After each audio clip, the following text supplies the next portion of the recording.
গাইবান্ধার সুন্দরগঞ্জ উপজেলার পূর্ব প্রান্তে অবস্থিত শান্তিরাম ইউনিয়ন। প্রায় 53 কিলোমিটার আয়তনের এই জনপদের অধিকাংশ মানুষের জীবন জীবিকা নির্ভর করে কৃষির ওপর। আর সেই কৃষির প্রধান ভরসা ধান।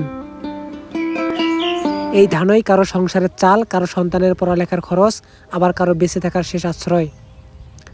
কিন্তু চলতি মৌসুমে বৈরী আবহাওয়া ও কালবৈশাখী ঝড়ে সেই আশায় নেমেছে বড় ধাক্কা। যে ধান সোনালি রঙে মাঠ ভরিয়ে তোলার কথা ছিল, আজ তা মাটিতে লুটিয়ে পড়ে আছে, নিঃশব্দ এক ক্ষতির গল্প হয়ে।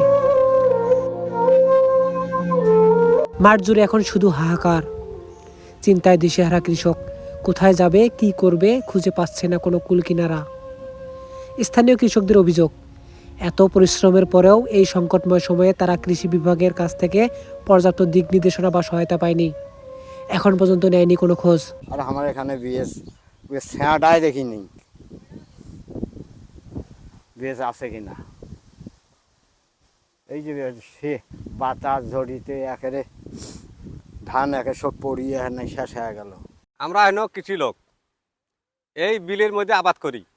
এইভাবে ধান পড়ে যায়, আমরা কোনো বিএসের কোনো সহযোগিতা পাই না।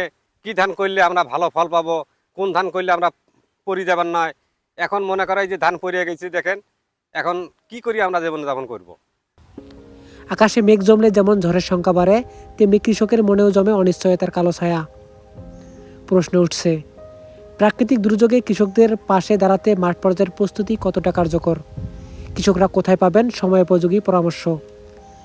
বৈরী আবহাওয়া কিংবা বন্যা সহনশীল ধানের জাত সম্পর্কে তথ্য পৌঁছাবে কিভাবে তাদের কাছে? উত্তরের অপেক্ষায় কৃষক, আর সেই অপেক্ষায় যেন আরও দীর্ঘ হয়ে উঠেছে প্রতিটি ঝড়ের সাথে।